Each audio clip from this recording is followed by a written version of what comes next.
Good evening. So this wasn't the video that I planned on making, but it's the video I'm making. Currently working on a Pal World video, so if you want to see like a review of that game or whatever I'm trying to work on with that, stick around for that. But we're looking at Dead Rising 2 off the record, and sadly it's not a review or any gameplay because for the few years that I've owned the game now on Steam, I have yet to have, well, the game can't stay open. I open the game and it crashes. The longest I've ever had the game open for is I had it open, I was able to go into the options, and then I started the game, and then I was at the menu, and then it crashed. So yeah, I have yet to get past the menu screen of the game, even though I've owned it for multiple years and tried multiple fixes.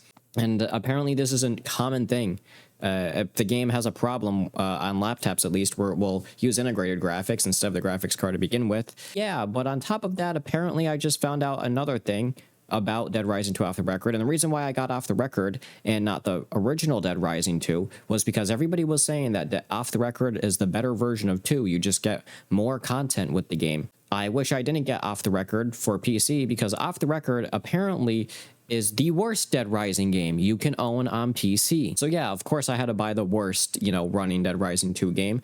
And then I recently went to the reviews and they're mixed. They have dropped a ton. And I'm like, oh wow, the reviews have dropped to mixed 50%, down from 78%. I'm like, maybe one of the reviews will help me or is complaining about the crashes. That's not it. It has to do with Capcom adding DRM to their older games. Why does Dead Rising 2 need DRM? So I think I'm going to straight up pirate the game. I'm going to pirate a game that I already own so I can at least play the game. I didn't even know that the game had DRM. Capcom requires that this game will not install or update when connecting from an IP address attributed to Germany. Anyway, apparently this game has DRM, or they're adding DRM to it. Without customers' acknowledgement. Usually it tells you on Steam if a game has DRM in it, and I don't see anything saying the game actually has DRM on the Steam page here. Usually it tells you like right here where there will be a notice right here where this one is saying that the game has DRM in it.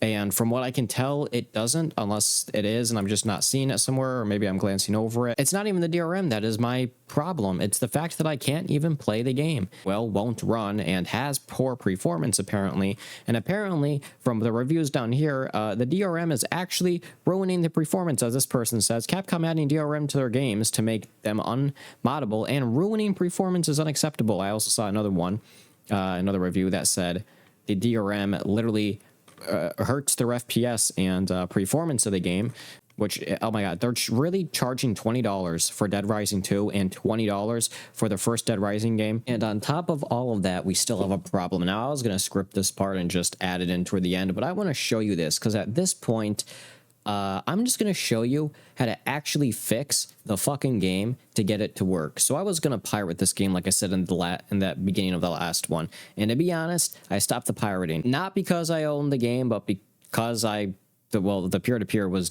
dog shit, to be completely honest with you. But what I will say is that I re-downloaded the game to a different hard drive, and it seems to be working pretty fine now. But there are some things that I want to go over, so this will be like a tutorial on how to get the game working, because there's another problem with the game. It doesn't detect your controller. I have an Xbox One controller, the new series of Xbox One controller. I had it connected to my system, and it didn't detect controller. So I was like, well, now that I got the game to actually work and it doesn't crash on open, I should also find a way to detect controller. Now, if you go to the Dead Rising 2 off the record guides and you go to top rated, you will see some guides that are extremely helpful here. And they're right here. They're a little bit lower, but it's the fixing controller support and how to actually unlock DLC. Because apparently you can't get the DLC for this game. And this goes through the steps of how to get that DLC. I'm not going to talk about it here. I will link both of these guides in the description. But really, this is a technically legitimate way to unlock the game. You basically download an API, you change how the API works, and you kind of it's a legit DLC unlocker. If that makes sense, because you don't actually, the DLC is actually already installed with the game. You just have to enable it. Theoretically, there's nothing wrong with you going in and unlocking this. I'll leave a link to this guide, the Steam guide in the description. You could follow this. Of course, this video makes it a lot easier. Just click on the video, open it in YouTube, and follow it. You don't need any mods to do this. You don't need to download.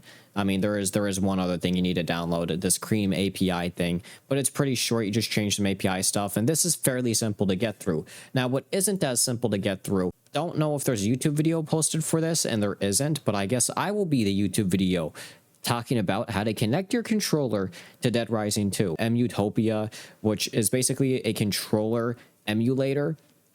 And I've used devices like this before for other games, but it was like an external one, and it basically mapped your controller to your keyboard, and I was really hoping that I didn't have to do that. But this actually just fixes the game so it can work with a controller. It doesn't technically like change anything else.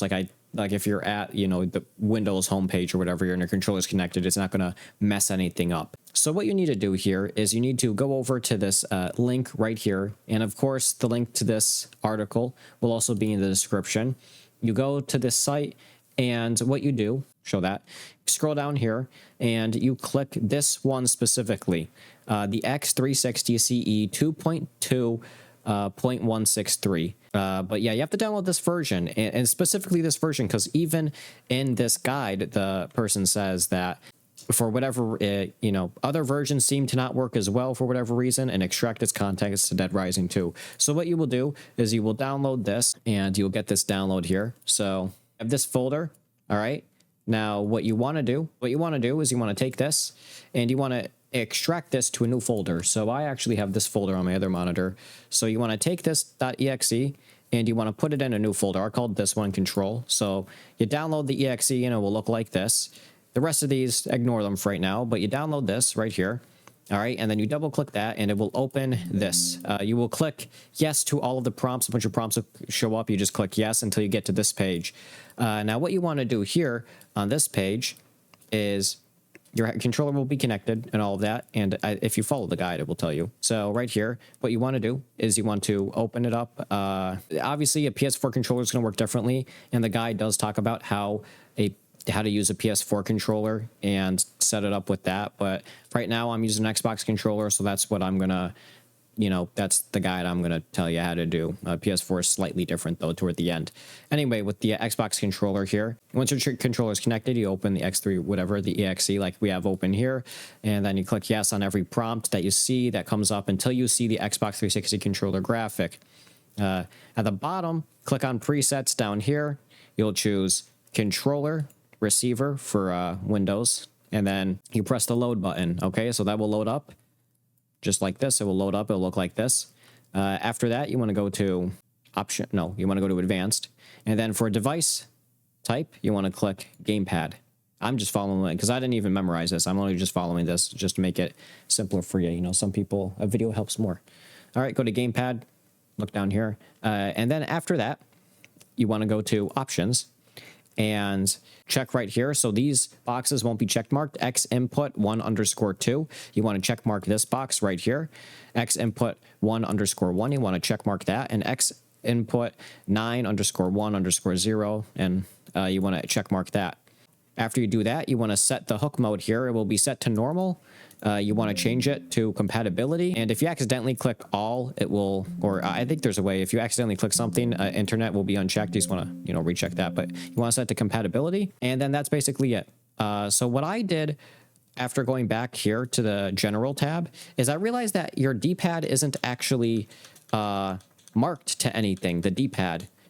So I didn't test to see if the D-pad would still work or not in game. I'm assuming because it's not actually, because as you can see right here, if I use the left stick, it shows up, we click the button and it lights up green, and it is actually binded to an axis and stuff, whereas the D-pad isn't actually binded to anything. What I went ahead and did for my controller, just to be safe, I don't know, maybe you don't need it binded. I don't think this person has it binded. As you can see right here, they don't have it binded, but or no, that's the PS4 controller. Yeah, they don't have it binded right here with the Xbox controller. So what I did was I just went down here. You click the little down arrow and you click record. D-pad up, you click D-pad up. D-pad left, you click record. You click D-pad left. Left click, and then, you know, do the same thing, and that's it. And then D-pad down, and then I click save preset, and there you go. You have your preset, and after you click save, your file will now change and you will have all of these other files in here for your Xbox 360. And then what you want to do, back to the game, Dead Rising 2 off the record, you want to right click, go to properties, installed files, browse. You'll open up your files here. We can minimize Steam. So now we can actually close out of the Xbox thing right here after saving. Now here's our Dead Rising file on the right. Here's our controller, our X360 controller on the left. And what you're going to do is you're going to copy all of this and you're going to drag it over here and drop it. I already have it in there, so there's no reason to do it again. I mean, I'll do it again just to show you, just to replace it all. Bada bing, bada boom. And there you go. Your files will show up right here. As you can see by the highlight, this is the directory. This is the Dead Rising 2 directory. All right, common, Dead Rising 2, boom. You don't put it in DLC, you don't put it in data, you just drop it right here. It's simple as that. And again, that is how you get Dead Rising 2 to actually work on Steam. That's how you get the DLC that you can't buy anymore, as far as I'm concerned. There isn't actually a DLC tab, so there is no DLC to buy for the game. So as you can see, whenever I move my mouse, it shows up, but the moment I stop, it disappears. That's because it's detecting the controller. So that's how you know that the controller thing will work, is if you slightly move your mouse and it blinks in and out like that. But the mouse kind of looks broken, but that is because it's detecting controller. So I move the mouse, my mouse will show up. I stop moving it, it disappears. I can click start on my controller here, as you can see. You won't really be able to, you can use the arrow keys on your keyboard and stuff, but you won't be able to select anything with your controller, with the mouse at least. So if I'm left clicking right now and left clicking start game doesn't do anything, but we use the controller here, we can go down, downloadable content. And as you can see, there's no downloadable content for the game. I lied. There's a skills pack. There's 4 skills pack for the game that are actually unavailable. But that is how you fix Dead Rising 2. That is how you get Dead Rising 2 to work. It's taken a minute for me to be able to play this game, but we finally got it to work.